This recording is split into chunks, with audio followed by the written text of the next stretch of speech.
Linear equation in two variable, ठीक है, linear equation in two variables. इसके अंदर लीनियर इक्वेशन मतलब जो पावर होगी वो मैक्सिमम आपकी जो है वो 1 रहेगी। मतलब जैसे आपको दिया पहले हमने लिखा था ax plus b y plus c, ये हमारा पॉलिनोमियल था क्योंकि इसके अंदर हमने इक्वल का साइन नहीं लगाया था। अब हम इसके अंदर इक्वल का साइन लगा देते हैं तो ये आपके पास बन जाएगी एक इक्वेशन। अब हमें दो इक्वेशन लिखनी है क्योंकि हमने पहली बात तो ये क्या है लीनियर इक्वेशन, क्योंकि इसके बाद देखो वेरिएबल जो दिए हुए हैं हमें, इन वेरिएबल पे डिग्री कितनी है 1, तो इसका मतलब ये क्या है लीनियर इक्वेशन है। इक्वेशन क्यों है? क्योंकि इक्वल टू 0 है और टू वेरिएबल्स मतलब x and y। Linear equation in two variable, ये तो पता चल गया एक इक्वेशन है। अब एक इक्वेशन से सोल्यूशन नहीं निकलेगा, हमारे पास होनी चाहिए दो इक्वेशन। तो दो इक्वेशन के लिए हम जब वेरिएबल्स के लिए लेंगे तो उसको इक्वेशन को लिख देंगे ax1 plus by1 sorry a1x plus b1y plus c1 equal to 0 and second हो जाएगी a2x plus b2y plus c2 is equal to 0। अब आपके पास ये दोनों की दोनों लीनियर इक्वेशंस हैं। लीनियर इक्वेशंस जिसके अंदर कांस्टेंट अलग अलग, जो कोफिशिएंट्स हैं वो अलग अलग हो गए, वेरिएबल्स कितने हो गए 2। तो इसका मतलब ये क्वेश्चन का चैप्टर जो हमारा चैप्टर स्टार्ट कर रहे हैं वो हो गया linear equation because only 1 degree in two variable because there is x and y and a1 b1 and c1 are the coefficients. ठीक है, अब आपको क्वेश्चन सॉल्व करके मैं आपको दिखाऊंगी। तो अब हमने दो इक्वेशंस ली हैं। अब दो इक्वेशंस से हमारे पास दो लाइंस आएंगी। तो टू लाइंस जो है वो टू लाइंस किस किस तरह से आ सकती है? पहली लाइन आ सकती है कि दोनों लाइंस आपस में एक दूसरे को इंटरसेक्ट करें। दिस इज लाइंस, ये लाइन मैंने एरो लगा दिया, इसका मतलब ये लाइंस है।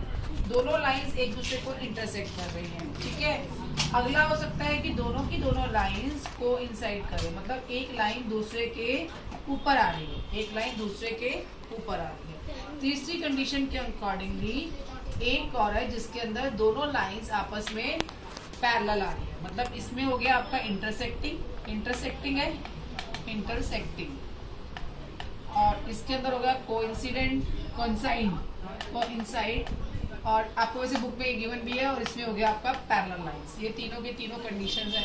बट ये तीनों कंडीशंस जो है लाइंस की सॉल्यूशंस आएंगे, ये किस कंडीशन के लिए? आपको ग्राफ बना के हर बार देखना जरूरी नहीं होता है, कई बार होता है बिना ग्राफ दिए वो आपसे पूछते हैं कि बताओ कि कैसे हो सकता है। तो पहली कंडीशन अभी हमने बताया था, आपके पास दो इक्वेशंस हैं a1x b1y plus c1 is equal to 0, और दूसरा है a2x plus b2y plus c2 is equal to 0। अब पहली कंडीशन की बात करते हैं, यहां से हम कोफिशिएंट निकालते हैं। ओके, पहला a1 कोफिशिएंट, इसका कोफिशिएंट a2, तो हमने लिख लिया a1 अपॉन a2। दूसरा b1 upon b2, b1 upon b2। अगर पहली कंडीशन के अकॉर्डिंगली अगर ये दोनों ही इक्वल नहीं है, मान लो a1 की वैल्यू 7 आ रही है और a2 की वैल्यू 5 है, 7 अपॉन 5, और ये मान लो आ गया 3 अपॉन 5, तो दोनों इक्वल नहीं होंगे। अगर दोनों इक्वल नहीं है तो इसका मतलब जो अगर हम ग्राफ बनाएंगे इन दोनों इक्वेशन से तो वो ग्राफ बनेगा इंटरसेक्टिंग लाइंस। ये हो गया आपकी first condition, a1 upon a2 is not equal to b1 upon b2। जो सेकंड है, सेकंड में आपको करना है, इस वाले के लिए कोइंसाइड करते हैं, ये आपका पहला है। ठीक है, इसको मैंने छोड़ दिया, ये है आपके पास इंटरसेक्टिंग लाइन का। अब हम कर रहे हैं कोइंसाइड लाइंस का, जिसके अंदर ये वाला हो। ठीक है, इसके अंदर क्या होता है a1 upon a2 is equal to b1 upon b2, दोनों इक्वल होंगे, but it is not equal to c1 upon c2, कि पहले दोनों तो इक्वल होते हैं लेकिन सॉरी ये इसमें पहले दोनों नहीं, इसमें सारे इक्वल होते हैं। जो पैरेलल होता है उसके अंदर लास्ट वाला इक्वल नहीं होता। तो इसके कोइंसाइड में होता है a1 upon a2, b1 upon b2 and c1 upon c2, क्योंकि देखो लाइन एक के ऊपर एक आ रही है, मतलब सब कुछ इक्वल है क्योंकि लाइन एक दूसरे के ऊपर आ रही है। जैसे आप यहाँ मान लो 2 अपॉन 4 आ गया, ठीक है, यहाँ आ गया आपका 1 अपॉन 2, यहाँ आ गया कुछ और जो भी है, लेकिन उनकी आपस में जो रेशियो है वो इक्वल चलेगी। a1 upon a2 is equal to b1 upon b2 and c1 upon c2 is equal. ये हो गया कोइंसाइड के लिए। अब लास्ट रह गया हमारा पैरेलल लाइन। तो पैरेलल लाइन के लिए हमारी कंडीशन होती है A1 upon A2 is equal to B1 upon B2 but not equal to C1 upon C2।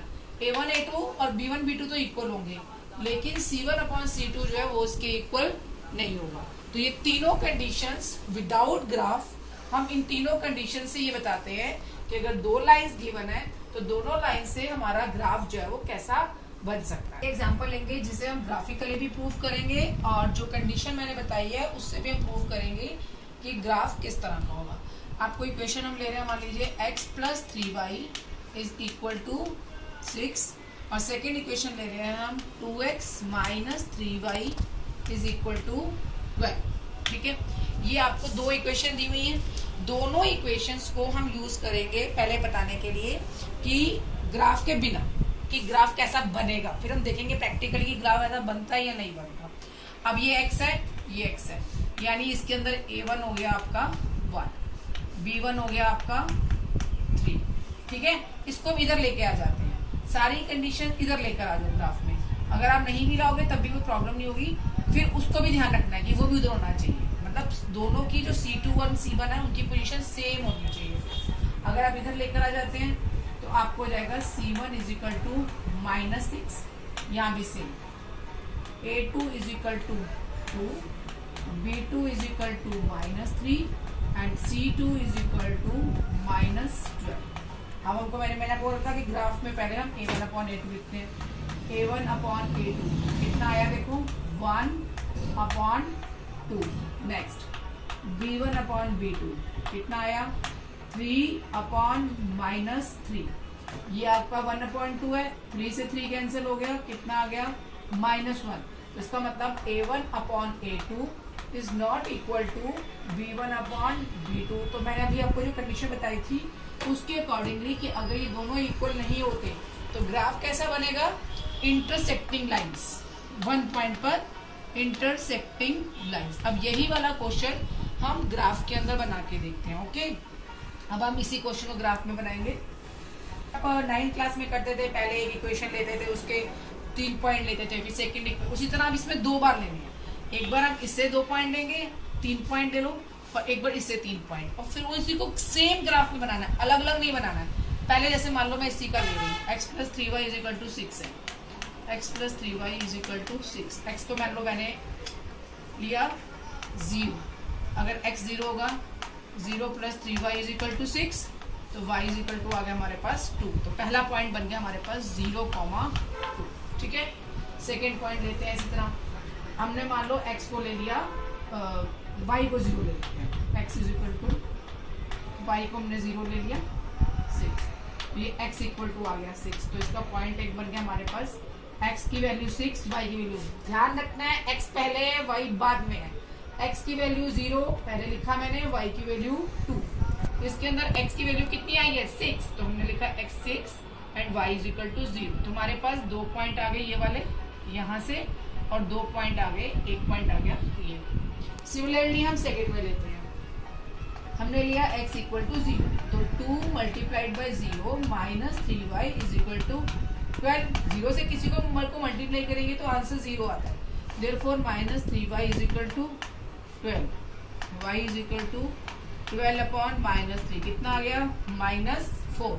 अब हमने x कितना लिया था 0, y कितना आ गया -4। सिमिलरली यहाँ पर करते हैं हम 2x माइनस 3, y की वैल्यू ली हमने 0 इज इक्वल टू 12, तो 2x is equal to 12, x is equal to 6। x हमारे पास आया 6 एंड y आया हमारे पास 0।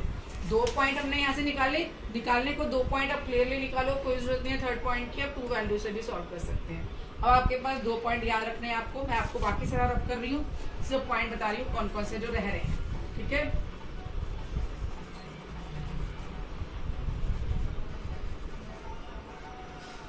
अब हम ग्राफ बनाते हैं इन पॉइंट्स में, जैसे आपने 9th क्लास में बनाया था 2 वेरिएबल्स के लिए ग्राफ, अगर आपको याद हो ध्यान से, 4.4 चैप्टर था हमारे पास।